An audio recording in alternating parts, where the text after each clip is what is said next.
What's up, everyone? Welcome back to another episode of The Three View. Today, we are joined by Wisconsin Woodsmen head coach Jon Vaillancourt. How's it been going? Doing fantastic. We had the guys report here last Saturday for training camp. Just got done getting back this afternoon from Chippewa for our first set of preseason games against them. It's been going really well. So we've had a lot of fun with this group this year. We went paintballing with them. We did leadership court for McCoy. They go canoeing tomorrow. So it's been really good so far. We really like our group. Nice. What a fun start. Yeah. So we'll kind of jump right on into things. So 2 years in, and the Woodsmen have qualified for the playoffs in both of the first two seasons. What do you think has been the key to maintaining and building off of this success?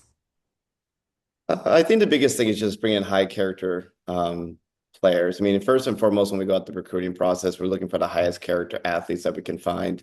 And I think we've been really successful with that search. We try to take a pretty in-depth look at our athletes, not just in the scouting portion of it, but the reference. We do a disc assessment, which is it's kind of used at the NHL level, and we're fortunate we have access to it. And that helps us a lot as far as like when we go about building our leadership group, when we figure out like what players are a right fit for us and our culture in the program.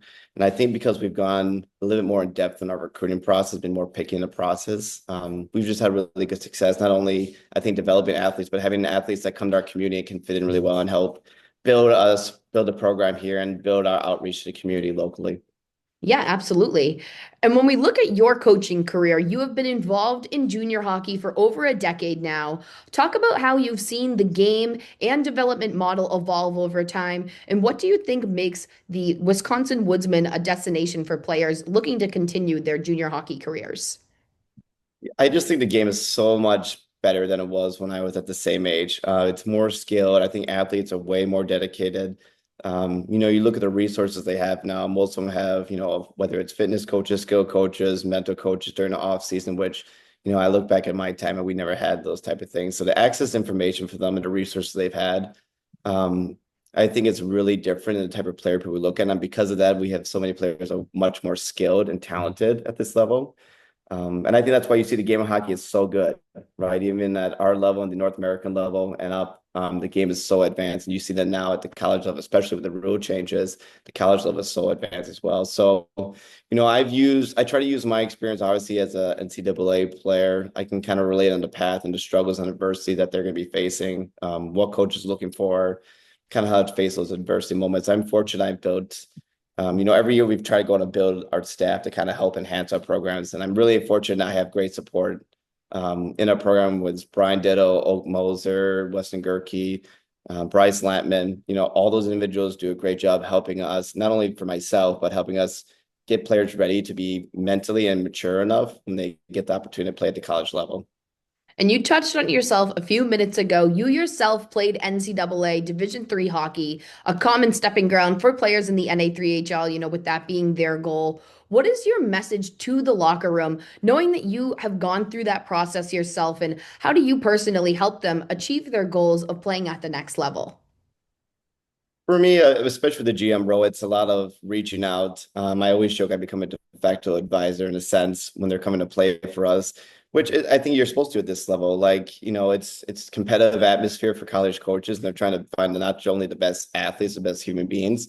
So we enforce and we really put a lot of time into making sure that we're developing them mentally as well to get to the next level, whether it's through our leadership training that we do with them. Obviously, have different staff members with different areas of experience that can help. The hardest thing for most young athletes is they all have a common end goal of where they want to get to, but it's focusing on the journey and how to get there and enjoying the moments within there.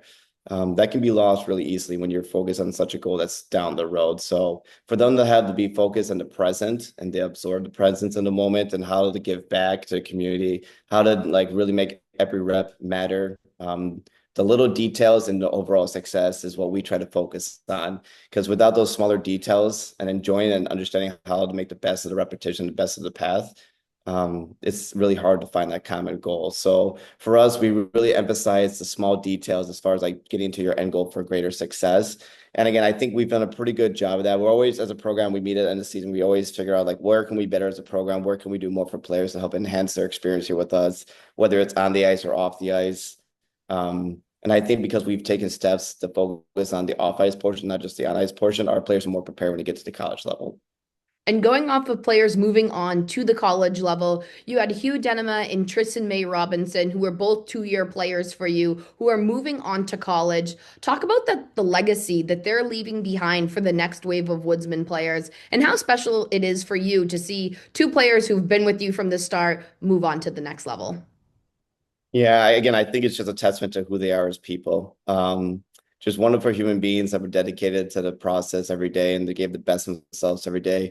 It's a fantastic thing as a coach to watch players that start with you kind of get that opportunity to continue to carry their journey and watch their success. I'd be remiss without mentioning obviously Johnny Thrasher, who was here to start with our program, who's a local player for him to be going off to Beloit right now. Victor Budik, who came and started here with us, he's pursuing pro hockey in Europe. So yeah, they're going to be big shoes for us to fill on the leadership side and the production side for sure. We've tried to go off this offseason. We know that we have to fill about 200 points from last year because about 75% of our roster moves on typically every year. So we have a lot of holes to fill. I think for this year, we've looked to have spread out our production. So we try to bring in players that can have us be a deeper roster going into this season. So we have a little bit more spread in that production. But again, we've emphasized and focused on like the highest character kids possible because without kids that love the process, getting better, that enjoy the repetitions, coming to the rank. I mean, our schedule for our guys is built the same as like an OHL schedule from a day-to-day development standpoint. So it's a big workload for them. So without those kids that love the process, enjoy coming to rank, it's really hard for them to find success. So they're going to be sorely missed this year. They do leave big shoes to fill, whether it's in our community or on the ice with us. But at the end of the day, like they've set a precedent now for future Woodsman players coming in. And what great precedent have they set for us? Like what great examples for players to come in and try to elevate themselves to. So I can't say enough about what they've done for our program. Obviously, it's a new program getting off the ground. And I would definitely continue to enjoy to watch them be successful in the next stage of their journey. Yeah, absolutely. And as we kind of reflect on last season, you guys had a tough first round exit in the playoff to West Bend, but both games went to overtime. Talk about how exciting that series was. And with both games being pushed to overtime, what that says about the resiliency of your group. Yeah, they had a great they were great defensively, and I think we were one of the few teams that kind of cracked that egg at them. We obviously had the highest production in our division. We were the highest producing team and one of the highest producing in the league. So I think it was a great test there for us as a group. Obviously, they made it all the way. Like we truly believed if we could get past them, that we would be there at the finals. We obviously came up short with that, but I think again, it's a testament to our group, like how everyone bought in and we found ways not only to make the playoffs, but to get into those games, to be competitive those games and almost find a way to win. We came up short of our ultimate goal, but I mean, at the end of the day, like you can't really, they were great hockey games. They were great examples for young players to come watch as far as like what junior hockey looks like. And our guys left everything on the table. So you couldn't ask for more out of them. So I think it showed a lot of character in our group. Obviously, our ability to compete, obviously to compete at small paces, keep producing. And again, it's set a great precedent now for like future generation Woodman players, like what the expectation is for them to come into. We don't just expect to be a playoff team, but we expect to make it all the way every year. And every year we feel like we've been short of our goals. So hopefully this year is the year that we kind of make it to the Final Four and make a run at it. And talk about the fierce competition that is the Central Division. Night in and night out, you're battling hard with every team. Talk about what your message is to your players, knowing that, if you lose a game here or there, you, at the end of the day, might come up short of playoffs.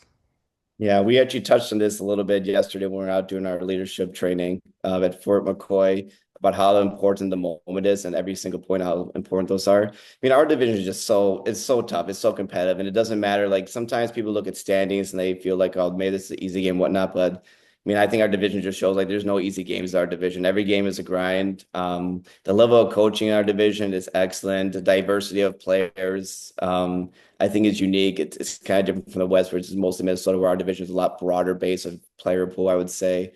But yeah, I mean, night in, night out, it's a great place to test yourself. I think that's one of the reasons why our division has so many call-ups in North American League and obviously so many commits to college is because it's so competitive day in and day out. Yeah, absolutely. And to wrap up this interview, as you head into year 3 with this program, what is your biggest goal that you see on and off the ice? Obviously, every year our goal is obviously to make it and win a championship. On the ice, we've done a lot of rebuilding this year. Obviously, with the amount of players that we're losing, about 70%, 75% of our roster is moving on to Tier 2 or college hockey. So we've had to go and fill a lot of holes here, which gives a lot of new kids coming in some great opportunities, I feel. In the community, we always try to do more in the community every year. I mean, last year we tried to make a big step with what we did in with the military side of it, as well as locally with the elementary school. Rachel's Closet was a great nonprofit that we joined up with last year. So we're always trying to make advances on what more we can do to give back within our community. For us, I think it's important for young athletes to understand the process of giving back. Hockey gives you a lot, I would feel. Like for me, hockey gave me a chance to pursue education, gave me a chance to pursue pro hockey, gave me a chance to meet my wife and whatnot. So hockey gives you a lot. So understanding how to give back is extremely important to us here. But yeah, as a program, opting our goals to win a championship, is to get out of the first round, not hopefully losing overtime or anything like that. We're taking one day at a time, but at the end of the day, like we're always looking to advance our program. Like how can we be better every day? Like whether it's on the ice and off the ice, like how can we make this a more premier place for players to come and develop? So we've done a pretty good job here the last 2 years. So we're just gonna keep building on those little bits of success and just try to keep building a program to be the best place for young players to come and develop their game and move on. All right, awesome. Well, thank you so much, Jon, for hopping on this call today, and good luck this upcoming season. Thank you.